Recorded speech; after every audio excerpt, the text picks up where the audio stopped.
terasa kayak gitu, tapi ya memang kondisi seperti itu. Nah itu kalau yang kawin lagi istrinya, biasanya yang paling cepat kawin lagi suaminya. Suami Jadi sampai kan biasa istri bilang, "Ya bang, sebelum saya meninggal nih saya ada pesan beberapa bang. Ya yang pertama, abang jaga anak-anak." Oh iya, oke. Di ujung-ujungnya nggak enak. Kedua nanti abang jangan lupa ini jangan kawin lagi sebelum kuburan saya kering. Jadi kalau kuburan saya masih kering jangan kawin lagi. Oh iya ya, boleh, siap, gampang. Yang ketiga, tolong siram kuburan saya setiap hari. Nggak kering-kering. Nggak kering jadi ya. Abang bisa libur waktu hujan. itu nggak bisa juga Pak tuh. Jadi kan pernah tuh ada anak-anak, jadi waktu mamanya lagi pergi ke rumah neneknya, jadi kan udah dibilang tiap hari, "Kamu jatah sore siram bunga ya." Jadi pas sudah sore ditelepon sama mamanya, "Dek, udah siram bunga sore nih?" "Belum mak, di luar hujan." "Alah kamu alasan aja, kan bisa pakai payung." Katanya. Itu orang tua yang kurang ajar. Dipikir hujan takut kehujanan, padahal maksudnya nggak perlu siram lagi ya hujan. Tapi ya memang seperti itu kan kondisi kita, artinya doa itu sampai kalau untuk orang meninggal. Jadi kadang-kadang orang yang merasa, waduh ini ngapain nih kita kirim doa, pasti nggak sampai. Kalau dia ragu antara sampainya doa kepada orang meninggal, kita bilang, "Oh kalau memang ragu nggak apa-apa, saya akan doakan keburukan untuk orang tua Anda. Semoga orang tua Anda masuk neraka. Semoga orang tua Anda diazab langsung dalam kubur." Dia kan pasti, jangan doa seperti itu. Nah, takut sampai kan. Makanya silahkan berdoa saja dengan kebaikan. Insya Allah di akhirat kita lihat nanti. Kalau memang sampai, alhamdulillah ada kukirim kemarin. Yang penting niat. Yang penting niat. Dan sebenarnya sambil hal sesuatu pun hari ini Bang Aldo sedekah teh botol untuk saya. Niatkan pahalanya untuk nenek yang sudah meninggal. Kan bisa nih. Sedekah pahalanya untuk Bang Aldo, tapi pahala misla sawabi yang seperti pahala bersedekah tadi sampai juga ke nenek. Jadi mazhab Syafi'i mengenal namanya copy paste pahala. Jadi pahala itu bisa di copy paste, bisa dibagikan ke lain, termasuk pahala umrah dan haji ini. Jadi setelah melaksanakan umrah, melaksanakan haji, kita bisa kirimkan pahalanya untuk orang tua kita. Apakah beliau jadi tidak perlu pergi haji lagi? Bukan. Ini yang bukan kewajibannya yang hilang, tapi pahala. Sebenarnya kalau misalnya saya pernah dibilang sama nenek saya kan, kebetulan beliau juga almarhum memang agamanya taat gitu kan, karena orang dulu kita tahu. Jadi dia pernah bilang kayak gini, dia sering bawa pulang, kawannya selalu bawa pulang dari haji, dia minta air zam-zam, walaupun dia udah pernah pergi, dia rindu masih ke sana. Jadi saya bilang, "Nenek ini nggak cukup, asal orang pulang haji ada aja nenek minta." "Jino hendak kate," kata dia, "untuk kate, tanyo menyuruhin karak mati, si katingat katanya." Iya. Karena memang kerinduan itu memang muncul sendiri katanya. Nah, jadi inilah yang memungkinkan kita, yang saya cerita tadi, bahwa orang yang sudah pernah pergi itu pasti tahu apa fadilah di sana. Di sana banyak kali tempat mustajabah, Bang Aldo. Jadi ini yang membuat kita tadi, kenapa kita kepengen ke Tanah Suci tahun depan? Karena memang di sana ada 17 tempat mustajabah. Tempat mustajabah itu pantang kita berdiri di situ, pantang kita berdoa langsung dikabulkan. Jadi banyak kali tempat mustajabahnya. Ada ini beberapa yang enak diingat aja. Hajar Aswad tadi, Multazam itu antara posisi pintu Ka'bah dengan Hajar Aswad. Di antara pintu Ka'bah dengan Hajar Aswad ada jaraknya sebuah Multazam. Pintu Ka'bah ini tempat mustajabah juga. Makam Ibrahim, tempat berdirinya Nabi Ibrahim waktu membuat Ka'bah atau berdirikan wa idh yarfa'u Ibrahimul qawaida minal baiti wa Ismail. Di situ berdiri Nabi Ibrahim. Itu mustajabah. Hijr Ismail, ada lingkaran bulat di sini tempat tidurnya Nabi Ismail waktu mamanya sa'i antara Safa ke Marwah. Dia tujuan sa'i itu untuk apa? Syariat Allah biar kita mencari rezeki. Jadi nggak boleh duduk, walaupun kamu istri Nabi, kamu harus kerja. Setelah kita kerja, yang kasih rezeki Allah. Dikasih rezeki bukan dari sa'i. Dia kan cari zam-zam keluarnya di kaki Nabi Ismail. Nah, di tempat dia tidur itu. Di sumur Zam-Zam itu juga mustajabah. Di atas Hijr Ismail ada pancuran dari emas, pancuran emas itu mustajabah. Rukun Yamani mustajabah, Bukit Safa mustajabah, Marwah mustajabah, Muzdalifah mustajabah, Arafah mustajabah, Mina mustajabah. Tapi enggak semua orang yang mustajabah kan? Semua orang mustajabah. Semua orang selama dia tidak niat ya.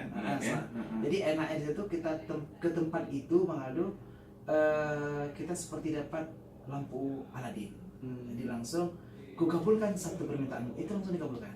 Jadi mau minta apapun di situ, bahagia dunia akhir apapun lah, minta mohon maaf apapun yang kita minta pasti dikabulkan. Karena teringat saya gini, Ustadz saya dulu pernah bilang gini, kapu berlehawa modo, jino puasa onda, kaco onda kapu blok, kaja udah no suci, kamu laki Allah, jadi Allah Tuhanku Nabi motor onda, motor boleh onda jes, kena bina, belum boleh onda ya Allah, gimana cara betul mau benar aja, ada memang menan katruh karena bak airport kata dia kan, tak usaha ile, tapi insya Allah terus. Dan inilah yang sebenarnya mungkin banyak yang kenal saya. Kemarin saya ada cerita juga dengan Yuna, Yuna yang kurus-kurus itu. Yuna yang kurus-kurus itu, yang seksi itu. Jadi kebetulan kan belum dapat rezeki nih.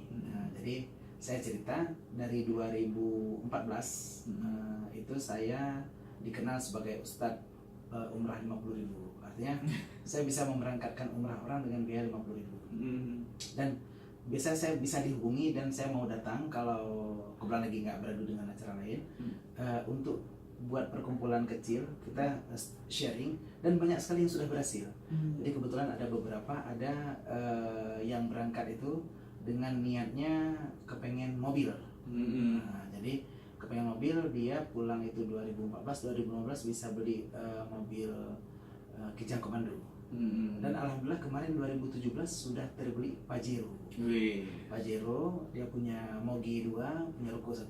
Jadi tapi diingat, sahabat kreatif di luar diingat juga, di tempat yang enak kamu harus berusaha untuk meraih sesuatu. Iya, benar betul. Bukan cuma minta aja. Iya. Nah itu tadi posisi Sai, kita kan bukan hanya minta, kita ada usahanya. Ada usaha. Jadi kayak tadi untuk dapatkan, biasa saya ajarin ini. Kalau nanti ada dengar sahabat kreatif semua yang mau sharing, mau cerita, kita akan buat. Dan kemarin banyak yang datang dari Jogja juga ada, dari Palembang, dari Jambi.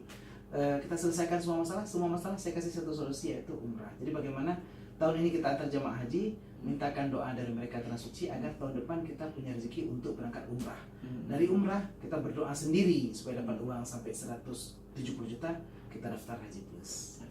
Jadi insya Allah kita dapat. Intinya seperti itu. Karena nanti kita begitu tiba dari Musdalifah, tiba di Mina. Hari pertama tiba di Mina, tanggal 10 kita lempar Jamrah Akabah. Tanggal 11, 12 kalau kita nafar nafar awal, berarti kita tanggal 12 Zulhijjah itu pulang terus ke Mekah. Kalau kita nafar sani, artinya perjalanan yang kedua, kita tanggal 13. Jadi faman raja'a fi yaumaini fala isma alai. Kalau dia mau pulang dalam 2 hari maka tidak ada dosanya. Kalau dia pulang 3 hari juga fala isma alai, nggak ada dosa.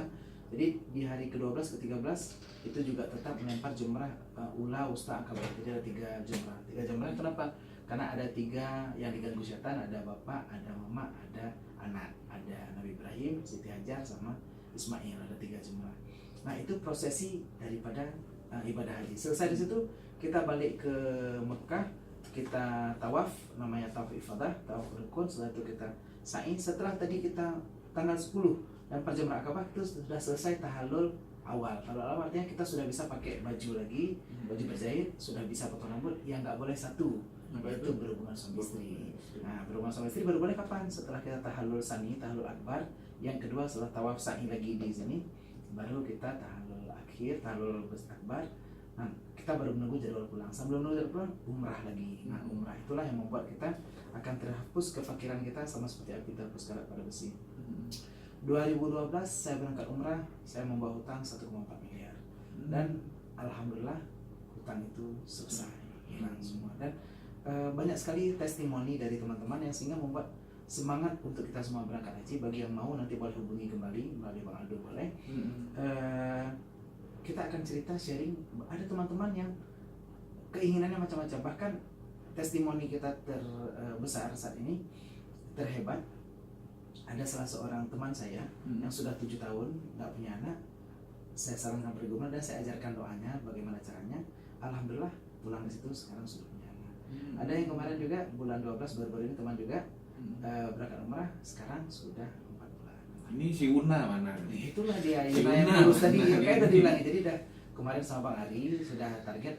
Saya bilang pergi berdua suami istri. Dia bilang Bang nggak ada uang. Saya bukan bilang uang. Jadi mungkin nanti kalau ada sesi khusus, ini kan di radio, jadi kan mungkin nggak terlalu. Bagi yang punya sesi khusus bisa kumpul 2 orang, 3 orang, 5 orang sampai 10 orang. Kumpulin teman-teman, kita akan cerita, akan sharing bagaimana Anda bisa berangkat ke Tanah Suci dengan apapun permasalahan Anda dan apapun problema Anda. Anda punya masalah di sini, solusinya pergi umrah atau pergi haji, pokoknya pergi ke Tanah Suci.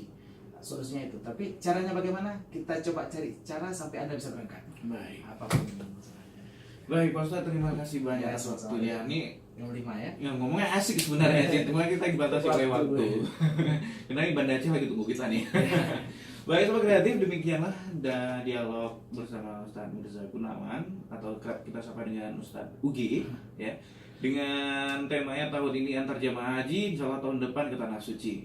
Baik Sobat Kreatif, mohon maaf bila ada salah kata ya Pak Ustadz Iya, ya, yang iya. mungkin berhasil membuat kamu tuh kok kayak gitu sih katanya. Tapi ya kita cuma manusia biasa dan Pak Ustadz juga manusia biasa. Baik Pak Ustadz, terima kasih atas waktunya Pak Ustadz. Assalamualaikum warahmatullahi wabarakatuh. Baik Sobat Kreatif, kita bakal bergabung dengan Pro 1 untuk mendengarkan lintas 17. Ini Pak Ustadz ada yang mau saya bilang. Itu Sebenarnya ada dari kemarin tuh udah. salah Ustaz Somad. Bukan pribadi. Ada buru-buru Pak Ustadz? Enggak Ustaz Somad ada masalah sedikit dengan Pak Ulis nih, karena kemarin kan yang bawa Ustaz Somad kan baru saya tuh. Bukan Pak Ulis ya juga, tapi Pak Ulis kan dia channelnya sekarang gini. Ustaz Somad itu walaupun dulu pernah terima di Pak Ulis, di Pak Ulis itu Ustaz Somad sekarang bikin manajemen. Nah, jadi ada tafakuh gitu kan. Kalau dulu dia terima order sendiri, dia paling bawa pengawal satu. Karena sekarang sudah terkenal, sudah banyak ini, dia ngatur manajemen. Udah terlalu sibuk lah. Udah terlalu sibuk. Jadi ibaratnya punya promotor lah. Kayak misalnya Bang Aldo hari ini mungkin kalau job MC di mana-mana masih bisa tangani sendiri. Tapi kalau sudah Udah banyak kan harus ada itu, kalau nggak kita lupa kan. Iya. Nggak ada yang ngatur kan. Jadi begitu dia atur sama tafakuh, tafakuh ini ngasih jadwal. Dulu dia minta 18-19 itu untuk Pak Oli semuanya. Tapi tafakuh bilang, ya udah Pak Oli ini kan dulu Ustaz Somad sehari terima jadwal 6 kali. Jadi dia ceramah itu ba'da subuh, ba'da duha, ba'da duhur, ba'da asar, ba'da maghrib, ba'da isya, 6 kali sehari. Tapi tim tafakuh karena promotor inilah manajernya yang mengaturnya, mereka bilang nggak boleh sekarang Ustaz Somad cuma boleh 3 kali sehari. Kenapa? Untuk jaga maintenance, supaya dijaga kesenambungan biar bisa sehat terus kan. Iyalah. Jadi Ya saya tengok Pak Ustadz kirim tuh kayak capek kali. iya. Kadang-kadang ada yang beliau pun cuma waktu istirahat di mobil pun diganggu, artinya kan Pak Bupati, Pak siapapun mau duduk di mobil mau ngobrol. Dia mobil lah kesempatan dia tidur. Ada orang yang sengaja mau duduk di samping dia di mobil di pesawat cuma untuk mengobrol. Gimana Pak Ustadz? Padahal kalau misalnya kok ditolak dibilang sombong. Iya. Nggak ditolak orang nggak ada otak pengertian. Makanya diatur sama manajemen, jadi nggak nampak dia Iya. sombong lagi kan.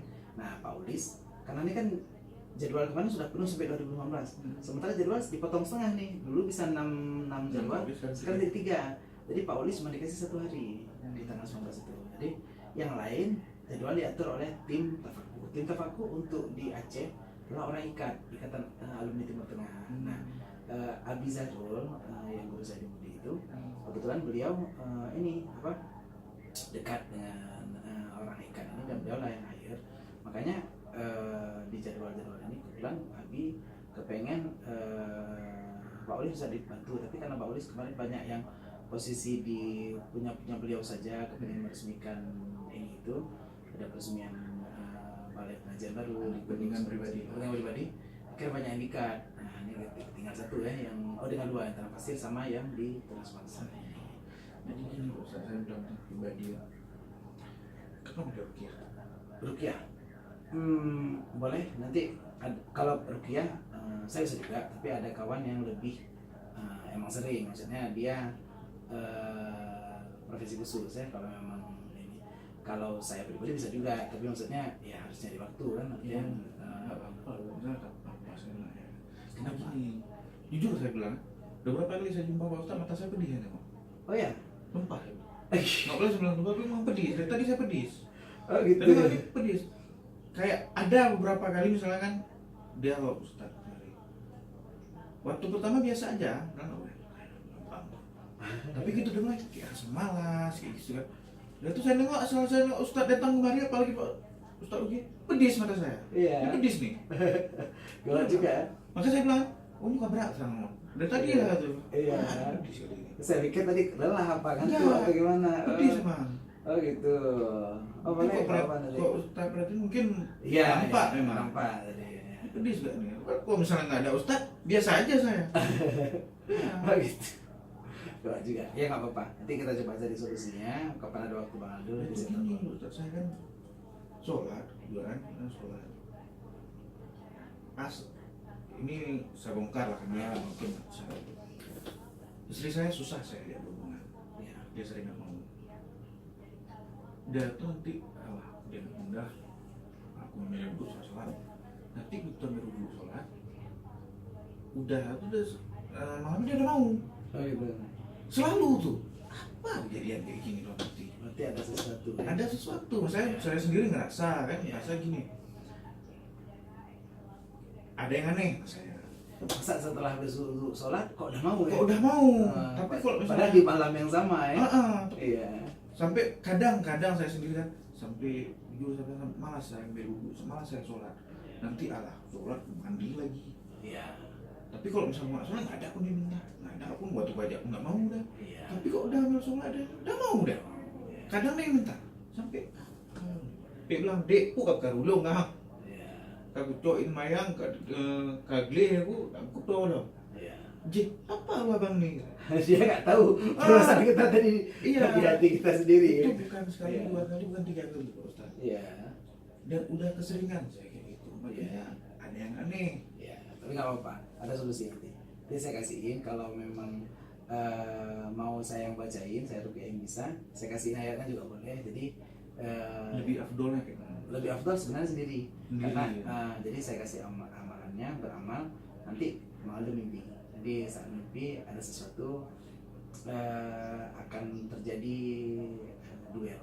Jadi antara ini kan Bang Aldo saya kasih nanti ada amalan yang bisa Bang Aldo amalkan. Dia jadi perisai itu Bang Aldo. Ini jantungnya tak dulu Pak Ustaz. Iya. Jadi nggak apa-apa Bang Aldo. Nanti kalau memang kalau saya yang bacain itu nanti panjang ceritanya. Saya bisa panjang nggak bisa area di sini. Nah, nanti begitu saya mulai saya harus tutup karena kalau nggak tutup masuk ke saya. Dia memang harus saya bacain ayatnya. Biasa jangan dibacain segitu saja. Bereaksi nanti bisa ini nanti Bang Aldo yang nyerang saya dan saya pun harus siap. Tapi saya sadar tuh. Nggak sadar. Jadi memang dia menguasai ini kita dan udah sering. Saya kan saya sering juga nangani. Biasa di pesantren dulu kan.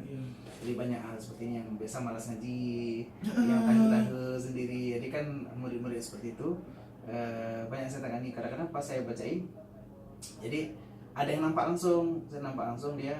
Kadang-kadang posisi wajah dia berubah. Ada yang kadang-kadang seakan-akan ada sesuatu yang bangun dari tubuh dia. Tapi ada yang memang dia sendiri harus bangun. Ada yang nyerang saya langsung. Kadang saya mau dicekeknya. Jadi dengan kita pegangin, kita segala macam artinya kita. Tapi nggak mungkin area seperti ini bakal ada yang hancur nanti kan. Jadi Bisa diikat misalnya. jangan apa-apa. Di rumah aja. Jadi kalaupun ada meja yang hancur, meja Bang Aldo sendiri misalnya gitu loh. Mungkin ada istri juga, ada ini nggak apa-apa. Ada yang bisa dilihat. Jangan ada perlakuan destruktif, artinya jangan sampai merusak. Karena saat ini terjadi, Bang Aldo kehilangan nanti begitu nanti. Misal areanya cuma ada bantal untuk tidur Bang Aldo. Tapi nanti bantalnya itu bisa berserakan kemana-mana. Nanti Bang Aldo, tadi saya ngapain Ustaz? Setelah itu keluar nanti. Dan setelah ini keluar, nanti Bang Aldo harus dikunci juga, artinya jangan sampai masuk lagi. Iya. Memang hal ini mohon maaf nih Bang Aldo, menurut saya ya, yang saya lihat Bang Aldo ini bukan karena digunakan oleh orang. Jadi artinya setan ini atau jin ini yang bersemayam di rumah Bang Aldo, ini permasalahannya dia mungkin pernah masuk ke posisi Bang Aldo di saat Bang Aldo mohon maaf mungkin lagi kotor, lemah, atau mungkin saat itu mungkin ada tinggal sholat. Di situ posisi dia masuk. Pertama dia masuk cuman sekedar santai, artinya nggak masuk kali. Tapi setelah dia merasakan ini tempatnya nyaman, dia gimana ya? Nggak mau pindah. Jadi seperti bulan labu. Pertama kan dia cuman cuma berlabuh saja. Tapi setelah itu dia menganggap ini badan dia. Kenapa? Dia nyaman berada di situ. Mungkin ada sesuatu hal, mungkin ya, mohon maaf ya. Jadi ada kadang-kadang kalau kita makan minum lupa baca Bismillah pun itu dia ikut makan bersama kita. Kalau malam kita ada minuman, kita tidak tutup malamnya, besok pagi kita minum, itu sudah ada dia juga. Itu juga masalah untuk kita, dan itu jadi konsumsi dia, jadi dia merasa makanan minuman dia tersediakan setiap hari.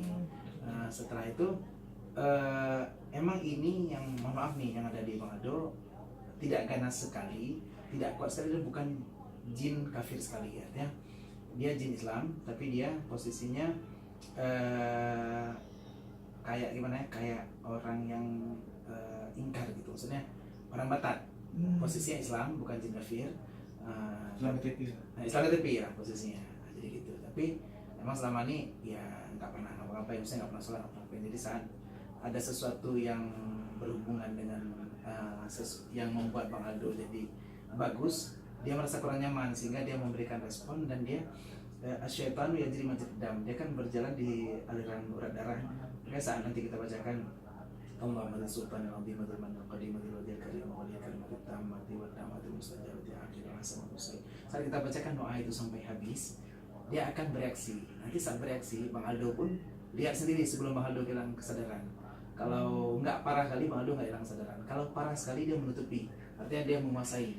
Dia merasa di badan dia yang ambil peranan. Kalau Bang Aldo nanti karena dia berada pada aliran darah, Bang Aldo tiap waktu dibacakan itu tergantung kekuatan dia. Kalau dia lemah, 1 kali, 2 kali, 3 kali bacaan bereaksi. Kalau tidak, sampai 7 kali, sampai 10 kali, sampai 15 kali bacaan bereaksi. Nanti bereaksi, Bang Aldo akan terasa panas di satu sisi.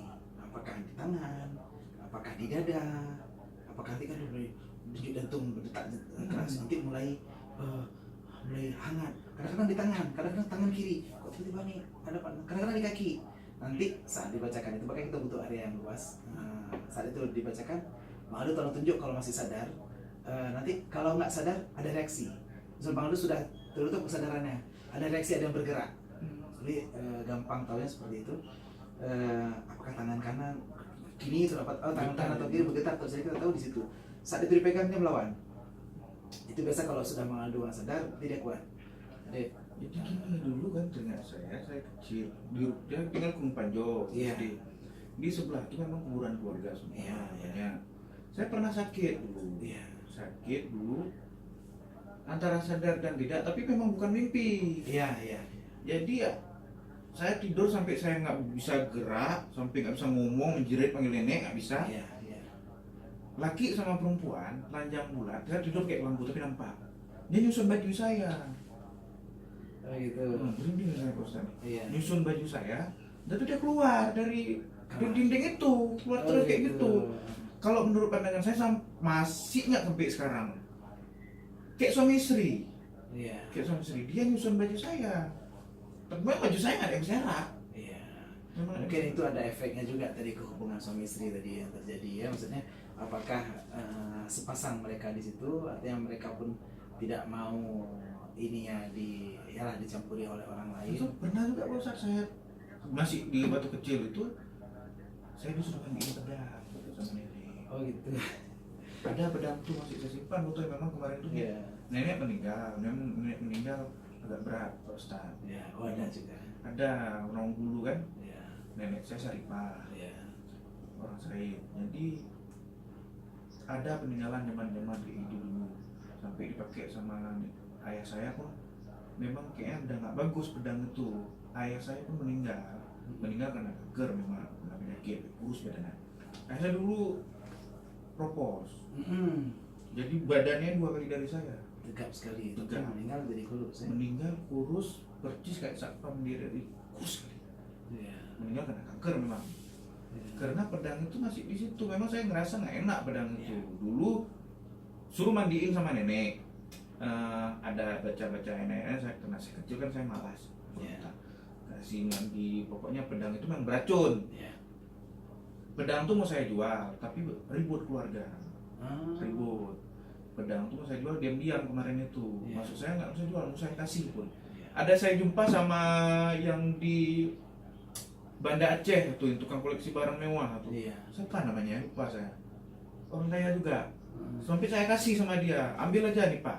Memang saya niat jumpain dia mau jual, alah kita ada uang gitu kan. Dan bedang ini pun nenek meninggal sudah titip sama saya. Iya, karena cucu lagi.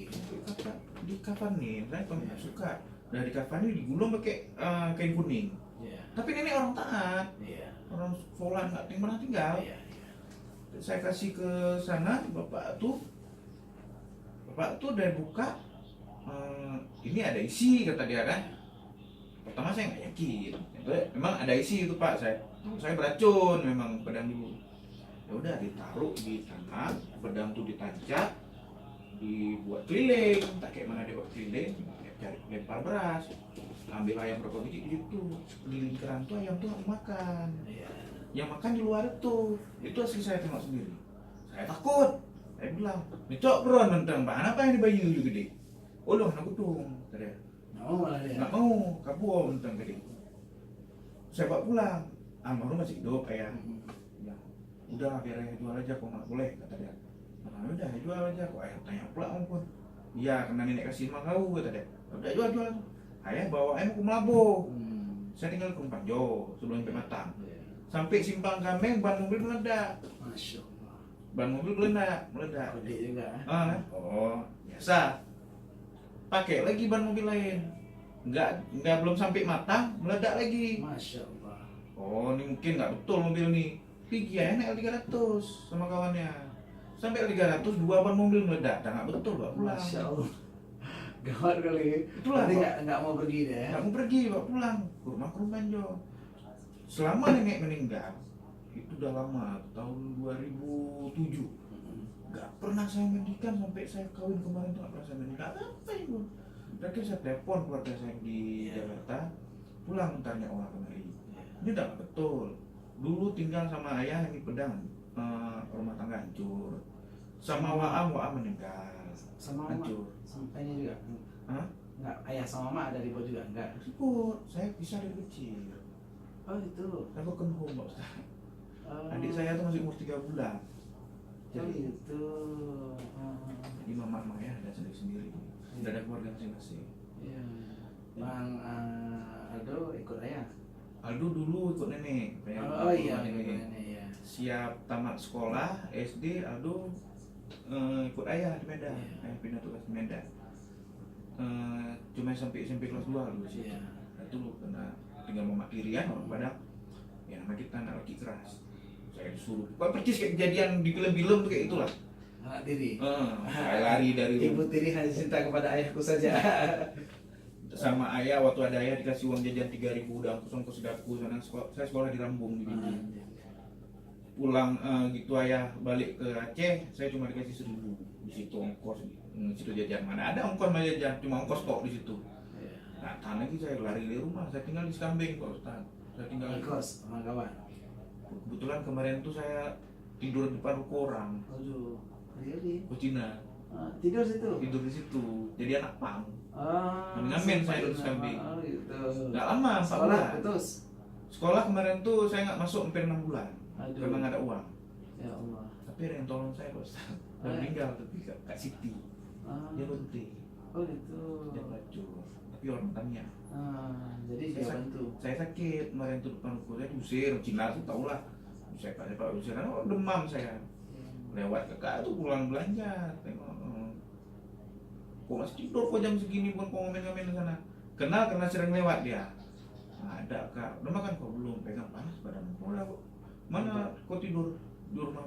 Ada kak. Kok orang Aceh. Nggak bilang tinggal di Binjai nggak ada bilang. Padahal ada keluarga emang Ada. Itu di Binjai ya, mama tiri ya. Nggak ada bilang. Dia ayah anda ada juga. Itulah abang mama. Abang ayah. Cuma nggak mau hal tuh. Takut nanti dibalikin Iya, di rumah. Ayah saat itu udah balik ke Aceh. Ayah udah, tapi yang cari dari dulu. Aldo kelas 1 SMA baru jumpa. Itu waktu pergi dari rumah kelas 3 SMP. Kelas 2. Kelas 2 SMP. Aldo dulu suka berenang. Oh gitu. Suka renang, Tinggi, ya. atlet suka. Ya. Cuma itulah gara-gara ibu tiri itu. Jadi begitu ditolong sama Kak Siti itu, ditinggal tempat dia dan Dia diobatin. kosan dia, diobatin, ditanya. Karena dia pun ada adik, cuma jauh kan. mau sambung aja sekolah ke sana katanya. Dia bayarin. Dia bayarin. Nah, nggak mau sekolah lama tuh kak, jadi mana aku pindah aja lah, masukin ke Tamsis Medan. Pindah sekolah di situ, sekolah di situ, itulah putus kontak sama keluarga semua di sini. Karena saya nggak mau lagi, emang takut ayah orang keras. Kenapa saya lari dari rumah? Ayah terlalu dengar perempuan ini. Saya sampai dicekek sama ayah, mau diginiin sama ayah. Karena memang ini ya, saya dengar dari bukti. Mama di mana saat itu? Nah, cerita mama ini lagi Ustaz. Mama tahun 2001 diculik sama agama. Masya Allah. Itu sebelum cerai? Udah cerai. Udah cerai. Udah cerai tapi pisah, belum cerai. Ayah sendiri, mak sendiri, tapi belum cerai. Di sini kami rumah Daegu Selatan, nggak Pertamina. Oh gitu. Jadi kan ayah kan kena api. Oh iya tadi profil saya. Jadi mama memang kasar. Kalau sama gak dia nggak open. Mau kugam apa dimaki-maki orang. Ayah pun keluarga kan, kami keluarga di Biren, rata-rata kebanyakan orang gam. Oh gitu. Jadi nggak serupa ini, makanya mama udah bolak-balik diingati, cuma nggak dengar, diculik mama, berdua sama istri tentara sih yang dekat SD, di 13.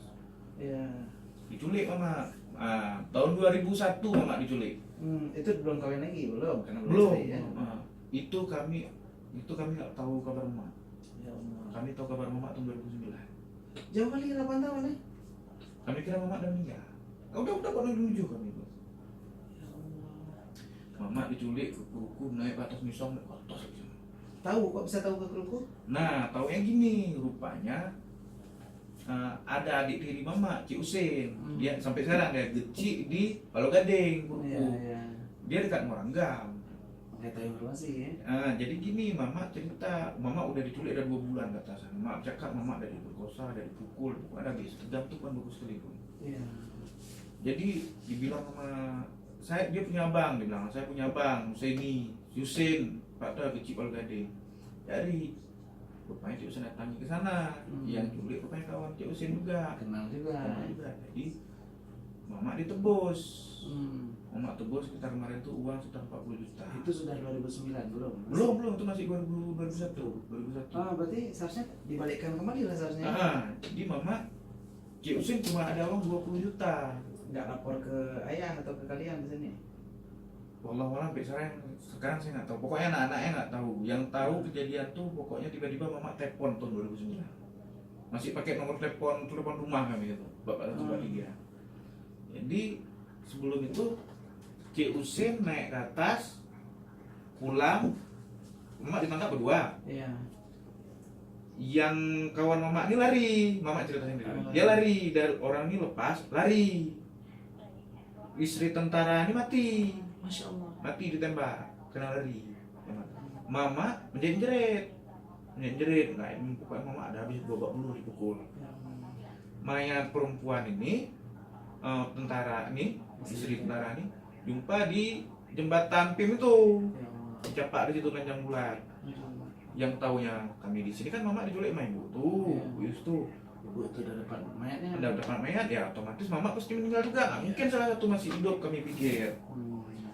Cik Usin nggak cerita dari mama sana sini karena udah takut tuh. Karena kurang duit itu nggak dilepasin. Udah takut karena ini meninggal pasti mama meninggal.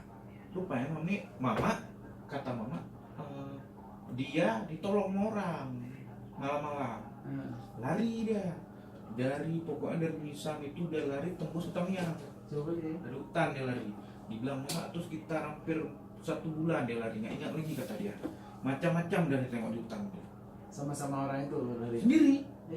Sendiri. Oh gitu. Nanti itu mama mau tidur ada aja orang yang lewat depan mama. Hinan. Saya begini gitu. Mama sendiri yang cerita ya. Hinan. Jadi gimana bertahan hidup, minum, makan? Ada yang kasih. Yang ngasih maksudnya? Itulah Allah Pak Ustaz. Karena gini, saya tanya mak kok kayak itu mak? Bilang hampir sebulan. Kami pertama nggak yakin, tapi mama cerita, sampai nangis dia cerita. Ada aja orang berkebun, dia lewat selalu dekat kebun orang. Ya. Tapi dia merasa nggak yakin karena itu hutan. Tapi ada kebun, dia lewat, dia suruh tanya, jalan raya Patah jalan raya. Dia di depan ide. Dek ngah. Kajak pak jambu kapan jumpa nabu. Selalu kayak gitu setiap hari. Ya. Tapi mama nggak merasa pernah kelaparan karena selalu ada yang ngasih. Ya. Kadang ada ibu-ibu yang lewat kayak ambil pinang. Ya. Ditunjuk jalan ke sana. Mama lihat gunung, kita tengok jalan ke sana. Memang gunung semua nggak ada jalan. Iya. Tapi ada orang berkebun. Iya, alhamdulillah Allah tolong. Ah. Jadi Ya, kok udah sebulan sampai ke Tamiang, kok bisa 2009? Saya lama kali prosesnya. Mama trauma pulang kemari. Oh gitu. Trauma. Sampai sekarang dia mau pulang. Dia sekarang di Cirebon. Tempat saudaranya, Sampai suami. udah kawin, udah punya anak.